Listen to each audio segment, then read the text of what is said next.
Welcome back to another episode of the Awakened Healing Podcast. I am Caitlin. I am so excited you are here. I'm also very excited because I just launched the Awakened Healing Portal, which is my monthly membership, a library of all things healing, subliminals, hypnosis, rapid resolution therapy, energy healing, meditations for any ailment that you could ever want to focus on. We just posted, I think, about 20 videos, and it will be growing every single week. I also just wrapped up and launched my 2-week trauma release series, which you get for free in the membership, or you can purchase it as a one-off for $44.44. We'll link everything below in the show notes. But this was a huge feat for me because one, I'm ahead of schedule, and two, I launched while kiddos were sick.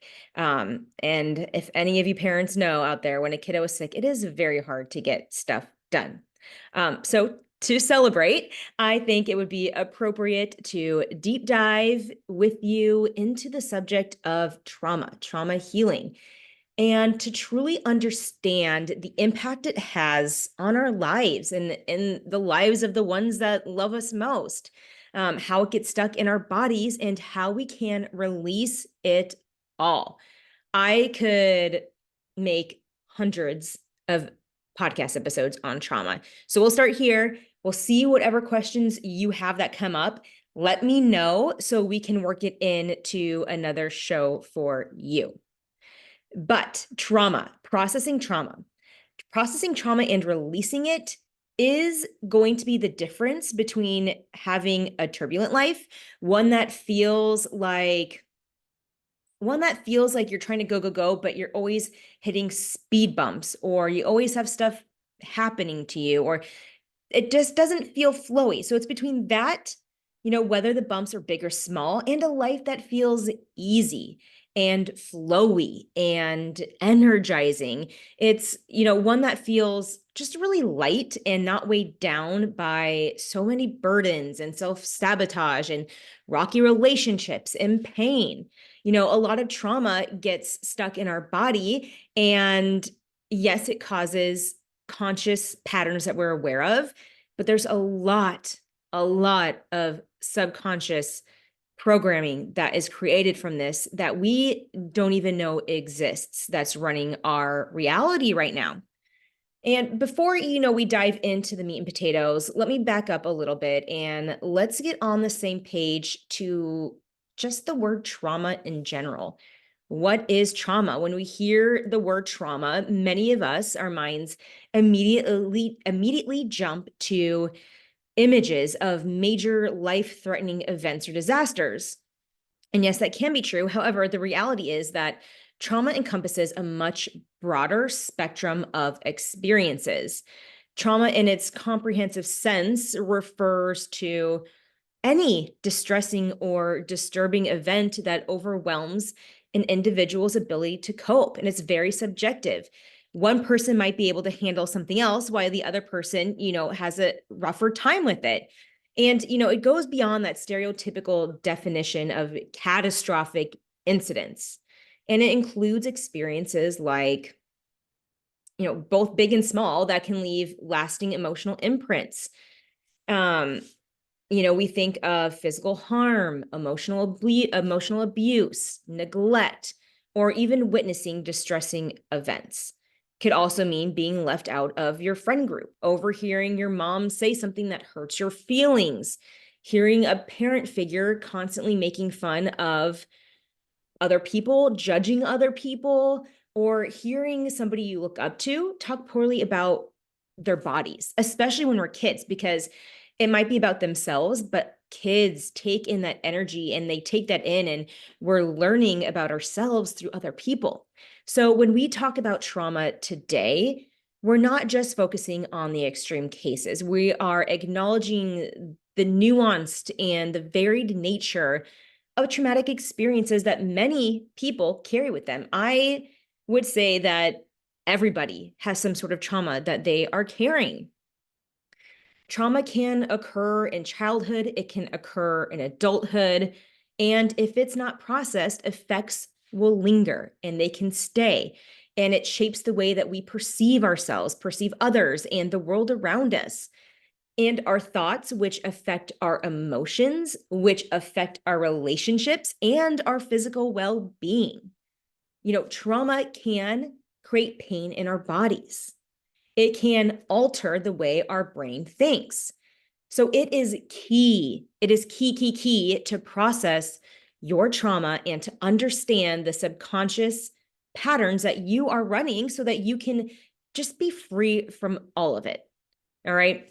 Your body doesn't want to be in fight or flight mode. It's tired of being in fight or flight mode. It's carrying a huge burden for you because it's stuck in your body and it doesn't want you to die, basically. When we are in fight or flight, that is our bodies, our minds protecting us because it thinks that we're going to die. It thinks that we're in trouble. All right, let's chat the impact of trauma.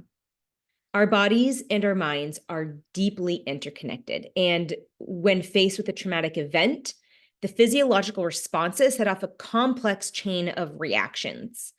When confronted with a threat, whether it's real or perceived, this is important, our sympathetic nervous system kicks into action. It triggers the well-known fight or flight response I was just talking about.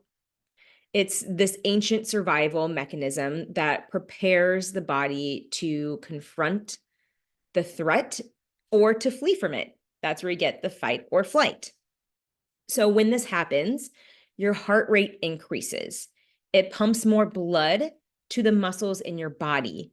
Specifically, depending on what it is, it's usually the jaw or the hips and the legs, and it prepares the body for action. Breathing becomes rapid and shallow because it wants to make sure that you have a quick supply of oxygen. The senses, the five senses, become sharper, and energy is redirected from non-essential functions such as digestion, creativity, fertility to support immediate survival needs, which is, do I fight or do I flee? Cortisol, often referred to as the stress hormone, shoots up. It shoots up. Your body is put into chronic stress if the trauma is not processed. So cortisol shoots up. It will go away if it's appropriately processed. If not, it will stay up. It will put your body in chronic stress. And that causes so many issues, heart problems. Maybe you always get sick because your immunity is down, digestion is out of whack. It affects your memory. It affects your sleep. It gives you brain fog and so many other things. These tend to trickle down then and can kickstart grief, kickstart depression, anxiety. So why does our body hold on to trauma? Now, like I said, this response is crucial. It's crucial for survival in the short term.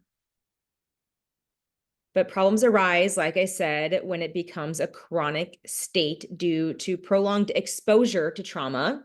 So that's one way it becomes chronic. It's you're constantly exposed to trauma, or due to a blip. It's what I call the blip us humans have in our brain, our processing system.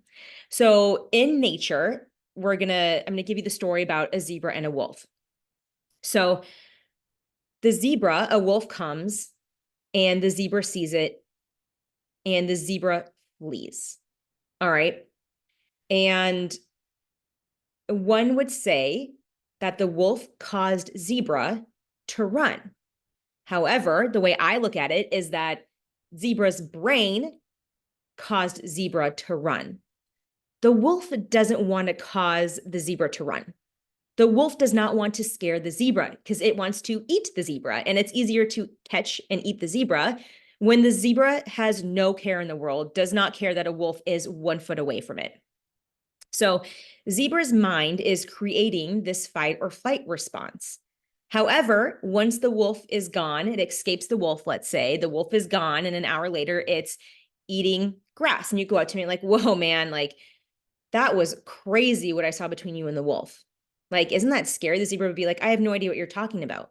I'm just eating here, having a wonderful time with my delicious grass. This is because most organisms in nature that have this response, it only happens when it is necessary for survival. Its brains then shut it off immediately. And that's because they don't have the logical mind that humans have. So humans have a very intricate brain, and which is great. It's the reason why we are human. It's the reason why we are thriving and successful in some areas. However, blips sometimes occur, and this is one of them. So we have our subconscious mind and we have our logical mind. So our subconscious mind thinks that the trauma in us is still happening. It doesn't have that mechanism that turns it off, because the subconscious can remember what has happened before, and it thinks that it's still happening. It doesn't differentiate between past, present, and future. It just all thinks it's happening right now. So even though we logically know that the trauma is over, the subconscious mind still thinks it's happening. And that's because the subconscious mind and the conscious mind, they speak different languages, basically. Let's just say that one speaks English and one speaks Chinese. So the cortisol is still up. There's still more than enough blood pumping through your legs and to your jaw, but we are not physically releasing it because we aren't running away from a wolf. Logically, we see that there's nothing happening to us, so we don't need to run, while our subconscious is keeping our body in that fight or flight mode. And when we don't run it out and get it out and process it appropriately, it relaxes the stress hormones, relax into our joints, into our muscles, and into our bones. On top of that, the amygdala, the part of your brain that deals with emotions, becomes hyperactive, heightening emotional responses, even in non-threatening situations. This is why people become triggered, why we have triggers. And this is an actual brain altercation that happens if trauma does not get processed. The good news is, though, is that we have learned that we can now rewire our brains back to its original state. And this is a perfect example of why I always explain the importance of the 4 dimensions of healing, which is what we went over in the last podcast. So it is so important to heal yourself physically, mentally, emotionally, and energetically. If not, you will heal to a certain extent and you will plateau. You will plateau and will not get fully processed. So that is, what trauma is and why it happens to us, why it gets stuck. And let's now switch gears into how we can move forward with healing. There are 2 main steps. The first one is acknowledging trauma. That's the first step towards healing. It's like turning on the light in a dark room. By recognizing and acknowledging our experiences, we begin to bring them out of the shadows and into our conscious awareness. This process allows us to understand the impact that these experiences have had on us. The second step is addressing the trauma, which is as equally essential. Stopping the patterns. So imagine carrying a heavy backpack full of rocks everywhere you go.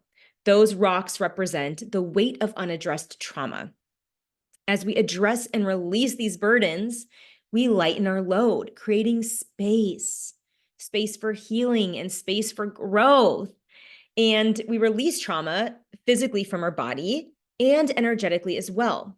And this all sounds really simple. Like, yes, here are 2 simple steps, but it may or may not be as easy as it sounds. It's usually not going to be as easy as it sounds for most people.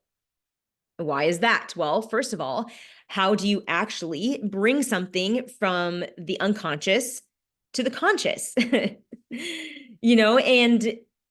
if you're not sure what your programs are and your patterns, you will definitely want to snag my subconscious reprogramming offer that I have.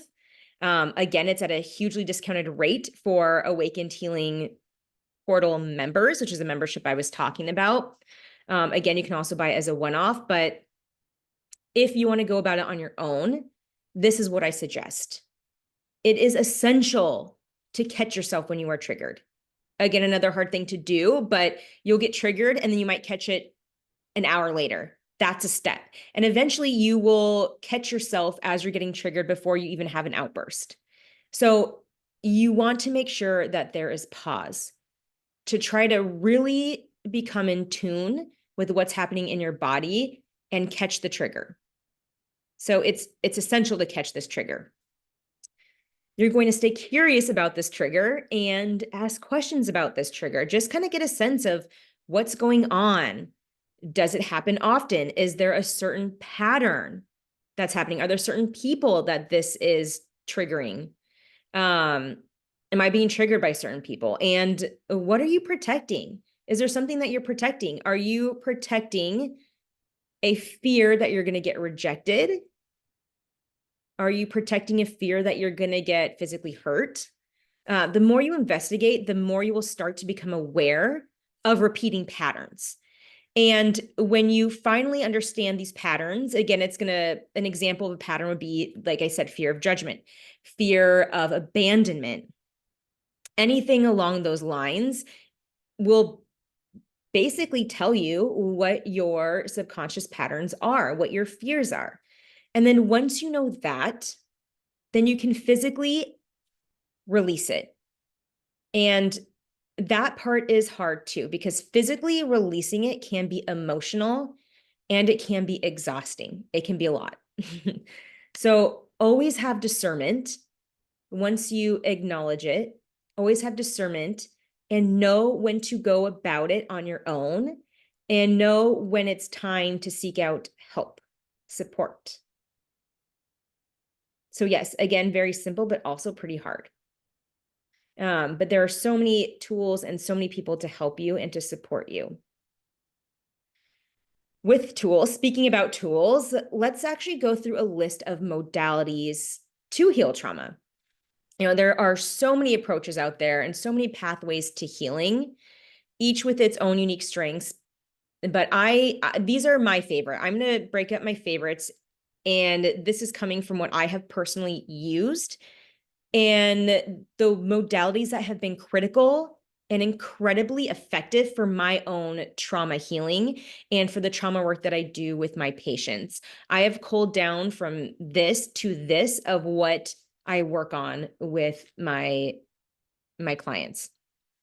And this again is for anything with the little T trauma or the big T trauma, the really complex traumas.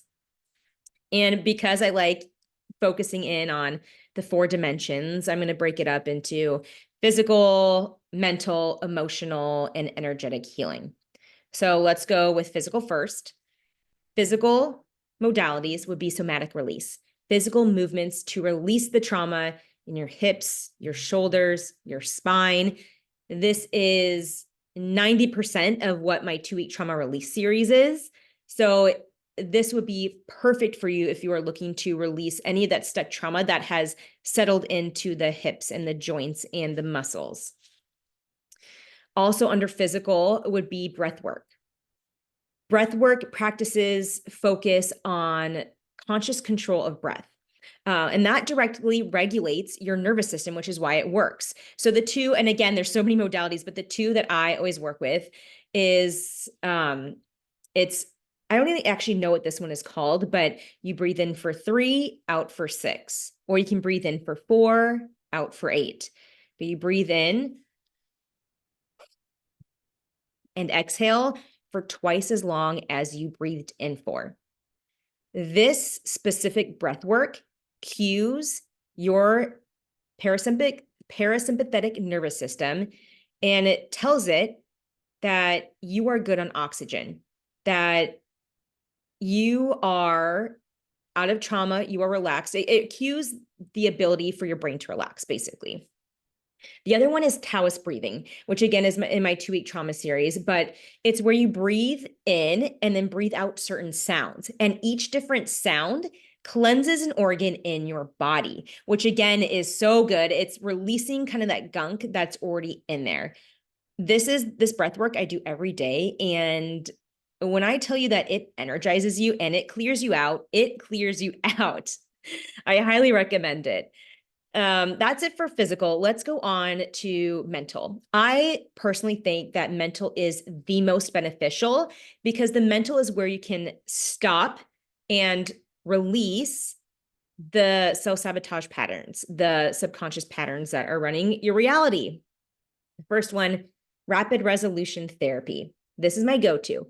It is also known as RRT, and it's a therapeutic approach that aims to resolve trauma quickly, very quickly, and effectively by accessing and reprogramming the subconscious mind by speaking the language of the subconscious mind, which is through guided processes, certain language patterns, mimetic speaking, stories, metaphors.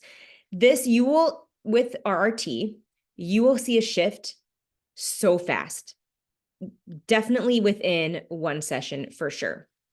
And then, so there's RRT, rapid resolution therapy, subconscious reprogramming, which RRT basically is, but subconscious reprogramming involves the accessing and reshaping of those deeply rooted beliefs and thought patterns stored in the subconscious. Sometimes hypnosis is needed. I also highly recommend hypnosis, and it just helps deepen your subconscious mind's understanding that the trauma is indeed over and it can relax. So hypnosis is not necessary for most people, but it really deepens the experience. Subliminal techniques work here too. So subliminal messaging involves your subconscious mind receiving information, but it can receive this information because it can't hear it. Your logical mind can't hear it. So subliminals are basically affirmations over music, over healing music. And so your logical mind, when you listen to this music, your logical mind can't hear it. So these affirmations bypass your logical mind and just sinks into your awareness. And it can also happen visually too. Like there's visual subliminal techniques. I personally think that auditory is much more effective. But again, this rewires the subconscious mind as well, especially if the affirmations are addressing trauma-related thought patterns. And, we just want to promote those positive affirmations. Third bucket is emotional. This is going to be about giving yourself space to feel and process. Space to feel and process. A lot of times we are afraid to feel, and this is where you feel. It's inner child healing. It's meditation, because meditation cultivates mindfulness, bringing attention to the present moment without judgment.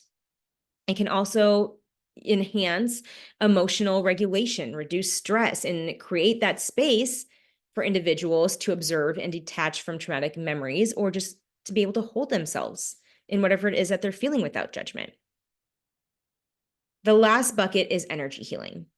Energy healing modalities such as Reiki, healing touch, all of those good things focus on balancing the body's energy centers, the auras, and the chakras.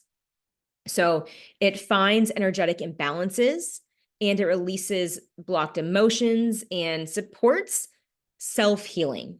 So energy healing, it goes into your body and it finds the spaces that needs it the most. And as it clears out your aura and your chakra system and your spinal flow, all of that good stuff, your energy, your life force energy starts to flow without interruption. And that creates the body to allow itself to heal itself. So I love personally using energy healing and emotional healing together. I think that energy healing helps release the emotions that you are feeling when you're going through a really deep emotional release, especially if it starts to linger for a while. So if you are going to be doing emotional release, which you should, also make sure that you are doing energy healing as well. The key here is to explore all of these modalities and to find a combination, at least one in each bucket. Find a combination that resonates with you, one that feels good for your healing journey, and you can test them out. You can throw it out the window if it doesn't work, find something else. But we really want to create a holistic and really beautifully profound approach to trauma recovery. And this is what that does. What happens when you start to release your trauma?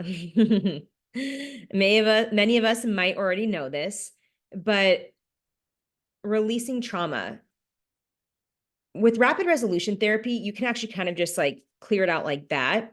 But many times we have to descend in order to transcend. That has been my personal experience for most things.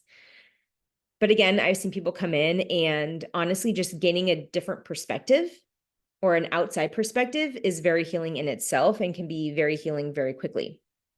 So you descend into the core of your pain. But on the other side of it, this is what you can expect. Positive vibes, more energy, which both of these sound like pretty, I don't know, like surface level, but it is like deep, like positive vibes, more energy, better mood, improved sleep. Like this, if you're not getting sleep, if you're kind of like moody and you're grumpy or you're always thinking the worst, positive vibes is a huge transformation. More intimate relationships, easy friendships and relationships, ones that feel safe and expansive. You feel lighter, you become more creative, more intuitive. You become more fertile if you're trying to have a baby. What else? You release all the emotional and energetic baggage, and then the physical baggage will release behind that as well. So it's like hitting the reset button completely on your well-being and your life. The start of it, you'll start to feel shifts and you'll start to feel more shifts and you'll start to feel better. And then you'll look back a few months later and not recognize who you are for the better. So if you want tools to support you in this, especially any of the modalities that I mentioned in this podcast, definitely check out my Awakened Healing portal. You can try it for free. And then after that, you have the option for OG pricing. We have OG pricing right now for a limited time, which is only $7.99 a month. It is insane. And you can cancel at any time and also get 3 free days free. So if you wanted to try out the trauma release series, get in there and start the first 3 days and see if that's something that you want to explore further. I've already had incredible feedback on it. And it's really interesting. It's really fun to see because it's a new project that I'm launching, which always takes so much energy, but it's exciting. And it's really exciting to see the feedback already. One of the members, she plays her subliminals in the car for her kids. And she says that it's instant. Like the kids get back from school and they just like melt into the car, they relax, which is really cool to hear. Another member of ours was grieving the loss of 2 wives that, was very and still very traumatic for him, but he had a very intense energetic and emotional purge, which if you guys have never experienced an energetic or emotional purge, it's a game changer. Like it is intense, but instantaneously once it's over, you feel so much better. That was after one of the hypnosises in the program, he said, and he was able to just create different circuitry in his mind that allowed him to look at a situation through a totally different lens that he wasn't able to even access before. He didn't even know that that lens existed before. And I'm just so passionate about holistic healing and all of this because I have experienced, me personally, I have experienced miracles in my own healing, plus incredible miracles with clients as well. Like this is magic. And I feel like we've just touched on the surface here, and we will be diving more into trauma and more into holistic healing. Again, if you have any questions in regards to trauma healing, let me know so we can address it in future episodes. And that's it for today. Take care of yourself and happy healing.